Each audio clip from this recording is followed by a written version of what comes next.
It's like St. Cash.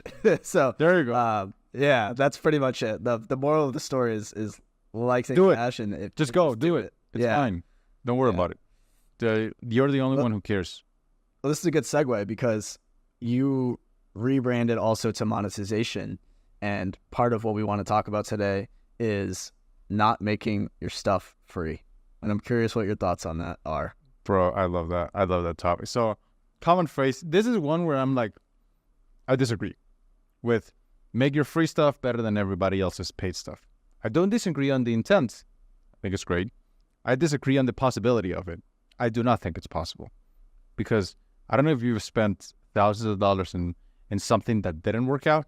Oh, you probably because you bought a bunch of courses, right? But even the things you spend a lot of money on that were not worth it, were worth it because they force you to do something about your problem. Mm-hmm. Period. So if it's the bad services where you charge something, you make the person you sold it to like commit. If it's good or bad, that's another dilemma. But at least you made a higher commitment for them to do it. And I remember I had a course. It was called Bow and Arrow. Dakota bought that course. I remember that.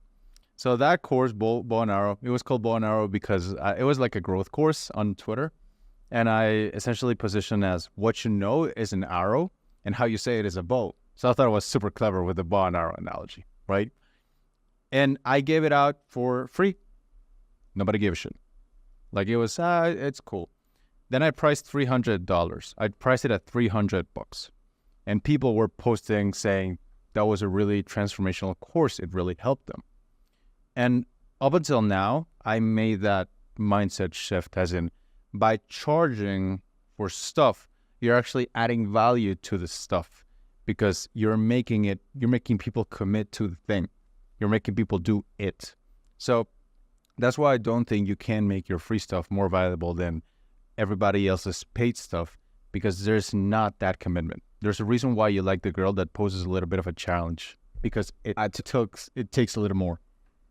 I totally agree, and I think you changed my mind on this because I was big on the free stuff thing. But I've noticed what you've said, and I started to realize it, and this is part of the reason why I'm not gonna come out with a free community like I originally planned. It's just because I think I'd rather do something paid and just not have to deal with like 500 people who have no commitment to the group. So that I agree because I think the intrinsic value of paying for something is that you paid for it. Like the part of the value is the fact that you're committed, and like you said, even the stuff I've paid for that may not have been quote unquote worth it to me, I've still made my money back. First of all, because I've like a fire under my ass the second I pay a bunch of money on something. There's a fire under my ass to take action and make my money back right away so that I'd have no risk on the table. So even the stuff I've paid a bunch of money for on programs, I made my money back somehow. You know what I mean? I go in and I'll figure it out. But I totally agree, and I think it made you commit. It just made you commit to doing it. And that's huge. Yeah, 100%. Like I just paid for a video editor, right? And like for me is if you go to my YouTube, I haven't taken it serious at all. But now that I've paid for it, you bet your ass I will take it serious, right? So like I could have just done YouTube for free for the past 5 years, but I haven't. Why? Because I didn't pay any money to commit to it. And I think the same thing, it's even more so elevated in a community aspect. Like you run a really great community. And I think any community that's free is just going to be intrinsically less valuable than one that's paid because the people who are in it are less committed, which then makes the community worse. 100%. And we transitioned into another one, which is community. Life Math Money had a beautiful tweet. I did not understand it then, but I understand it today, which was part of the reason why people pay more for stuff, like access to luxury gyms or luxury clubs. It's part of the gym and the club, that's part of it, but it's also because they don't want to hang out with the people who cannot afford it. Yes, it's discriminative, but it's still people, that's part of it. I understand that, right? So when you go to the community aspect, you make it free. And what happens? Little Timmy goes in, who has his offer, and is just trying to sell it to everybody. And then they get a little bad taste in the mouth. And it's like, oh, when I go into Marcus's community, little Timmy's going to pitch me his service. And I don't want that. I'm here to learn. Yeah. So, yeah, like the value of the community is also like who you let out One time, bro, I gotta tell you the story about Johan. Gangster move. So Johan's our closer. And one time, somebody hopped on a call with him and just trying to like rob frame control, right? He's like, oh, so I guess you're basically kind of the closer, right? And Johan goes, that's part of it. I like to think more of it as a gatekeeper. I'm like, that's nice. That's cool. That was a good move because That's awesome. yeah, that was good. That was a good frame control. So communities, fuck making them free. Even low ticket, I hate it because I don't know, man. Maybe I'm just burned out, but I don't like low ticket Yeah. stuff. Well, I think the problem with low ticket for someone who does high ticket is that you have both, and I think you just can't. Like the whole point of low ticket is that you don't have to put as much effort into it. But if you have a high ticket already, you're already putting so much effort into a community, then the low ticket is just going to feel like a burden. You know what I mean? So I feel like if you're going to do low ticket, just have the low ticket and monetize high ticket a different way. I think that either that or you have a team that can take care of the low ticket. I think those are like the real options. But I think for you, it's like once you had the high ticket, it's like, what was the point of the low ticket? You know what I mean? So I said it was a nurturing thing, but I mean, DMs is for all the way. But I have a question for you on that, actually. So the question is, you have many, like, one of my favorite parts of this podcast is when it ends. Because you spit out game. And I love it. And I'm like, oh my God, this is so nice. I got to try it. So you spit out game, but you keep it private. And I understand why. And I would do the same if I were you. And I do the same still. How do you still find out what is worth posting on a timeline so people will consider it valuable? I think I have like imaginary rules for what I share. Like I'd never share specifics of offers. I rarely share specifics of price, scripts, like the specific things that make stuff tick. But I'd share like the bones and the skeletons that so like people can build a foundation. So like, for example, Can you give me an example? Yeah, I'll give you an example. Like, if I'm going to tweet about this low ticket offer funnel, I'll tweet about the low ticket to high ticket funnel and the nurturing, and I'll tweet about like the industry that the offer's in. But I'm not going to say, you know, specifically if you have a, you know, coach monetization offer, you should have it at $47 a month and then go up to $5,800 or $12,000, and then, you know what I mean? Like I'm not gonna go super specific. So I think for me, it's like having enough mysticism, and I've always done this naturally. It's just having enough mysticism in my content to where it'll attract the people that it should attract, but it'll deter the people that aren't going to be interested anyway. So like anyone who's an actual coach will understand what I'm saying, and anyone else is just not going to understand it. So it attracts people inbound who are actually interested in it. So it'll attract coaches or something like that, but it won't attract, you know, the regular beginner. I like it. The way I think about it, it's you give the what, not the how. So I just wrote up a case study, and one of the main reasons why this guy went from losing 6K a month to making 100K a month.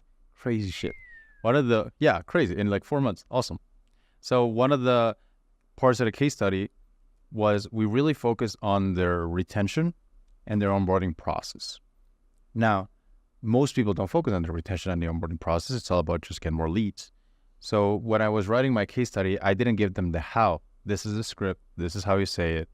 Because it's like I'm giving you a key, but there's 1,000 doors. So it feels good having the key, but it's like you're going to be more confused because you don't know where to apply it. So instead I say, we want to give people an onboarding process that makes the customer feel like they have a plan and a future with them. And then when we go to the upsell, we give them a natural upsell into the next thing, which is their next goal. But when you give them like kind of that framework, I find that it does two things. It increases response rates because people want to do it with you. And two is it makes people, it attracts the right kind of people. The people who want the how, not the little tactics. Let's go practical. The why. Because why, sorry. Let's go practical here into the what, because you said something, and I think this is something that I've been thinking about a lot, and something I saw a piece of content it was from Alex Hormozi talking about how info, you know, once they watch the videos or they consume the thing, it becomes less valuable. How do you think about Like St. Cash as a community, and what do you do to try and build more of an MRR model, and treat it basically like a MRR SaaS and have people retain for essentially forever? Like, what are the kinds of principles you put into place? Because I think a big problem with some people's info businesses is that they sell once and then have nothing to sell again. But in my opinion, I think the right way to do it is combine the community and the info and just have it be forever, and you could just continue to sell months, years down the line, and have it turn into an MRR model. I'm curious, how do you think about that, and like what do you do to set up clients to essentially retain for longer than just like 3 months or 6 months? Yeah. The way I like to think about this, I don't know if you guys are familiar with the Oracle of Delphi. So the Oracle of Delphi was basically this very powerful woman in ancient Greece that you never consulted often, but you went with her when you had a big decision to make. Should I go to war or not? What's going to happen? So I feel like in the beginning, I was positioning myself not as an oracle, but as a guide in their journey, or like as a buddy, that we're going to climb together. And I say, I will split it up in two. So what people I've found is that they're not afraid of paying, but they're afraid of committing. So what I like to do is offer a shorter term in which we're going to be a guide for you. We're going to climb the mountain together. But at some point, you will get it. You will understand it. And then I transition from guide to oracle. As in, you will know what happens, but then every single decision you make, or not, when you make a decision, you will have more leverage on every decision. So for every good outcome, you will get a lot. But for every bad outcome, you will go back a lot. So I say, for example, for the first 3 months, we're going to be a guide together. We're going to help you climb together. But after that, we're going to become more of an oracle. We're going to be there where you need us when you have a big choice to make, because you will get it. So I find that people like that because the first part of the process is very intense, because the day you sign a client is the day you start losing them. Don Draper, shout out. But then when you position yourself as the oracle, it also makes them see the value, as in, I will have money, I will have leverage. Well, then an oracle, even though I only consult them once every few months, it's still valuable because of the leverage that I've got. So that's how I position it, essentially. Yeah, because I think about us, right? Like me and you have bounced through many programs, right? And I wonder if that part of that is there's no true program, and maybe it just shouldn't exist, but there's no program that truly can serve someone for their entire business career, right? So I'm curious. And if there is, ping me, bro. Yeah, ping me. Send me the video.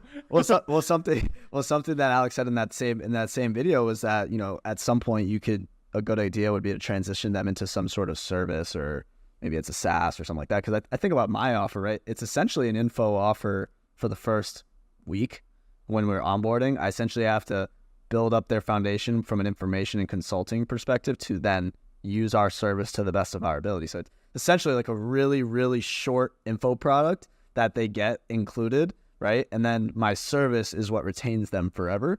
So it's kind of interesting. I feel like that's also something that, and I know a lot of people that have combined info with service.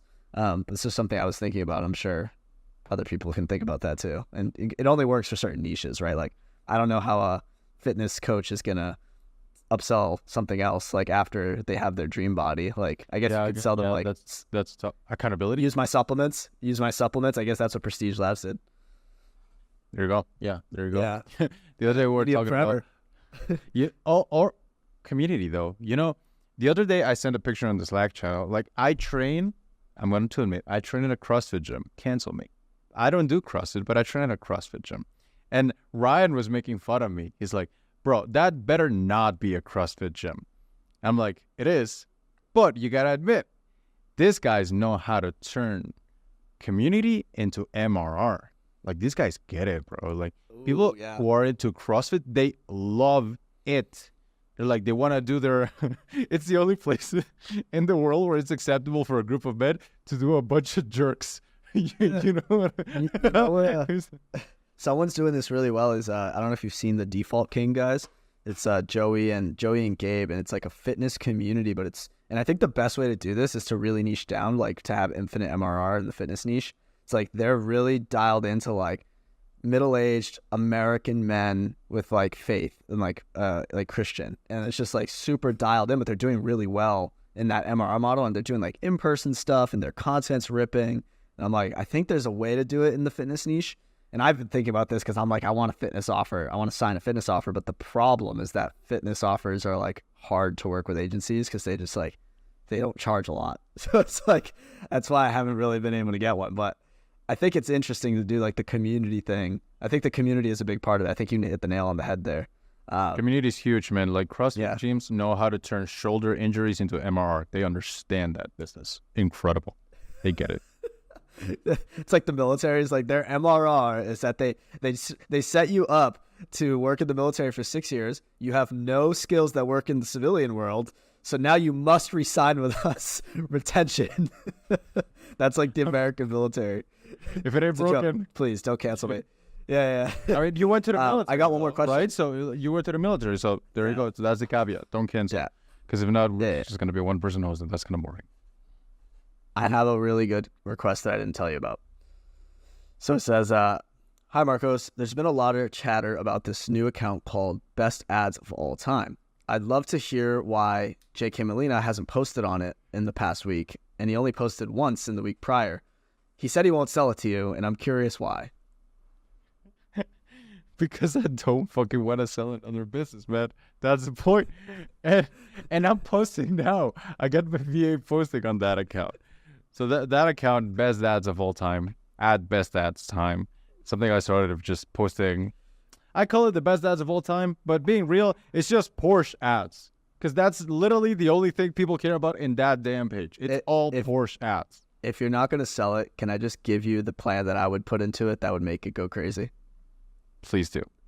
Okay, so I would turn this into a multi-channel brand, and it'd be super automated. I would just have VAs like teach VAs once, create an SOP around the research with wherever you accumulate and cultivate ads, and I would turn it into multimedia.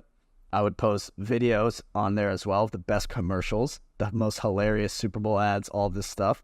I would do that on X, I would do it on TikTok, I would do it on Reels, and I would do it on YouTube, and I would just drive traffic to the Best Ads of All Time newsletter, where you just curate the best ads of all time in there as well, and then eventually you could sell that as its own enterprise value business. Hello, Best Ads of All Time. You could either monetize with sponsorships, you could do all sorts of stuff. You could quite literally put Best Ads of All Time in the Best Ads of All Time newsletter. So I would turn it into that. I would hire a couple of VAs, build out the system, the operation SOPs to like teach them how to research things. So you put like 1 hour a week into it. Turn it into multimedia, video plus stills, and go crazy. What I'm willing to do is I'm willing to give you the password and do everything. Not willing to sell it, but give me a percentage of the business, and you just make money with it. Send me a check every month. But you can't do that if you want to. Okay, I'll keep that in mind. That in mind. That's a good offer. That's a good offer. Is this our first business together? Well, the podcast is kind of a business. Well, it's a distribution one.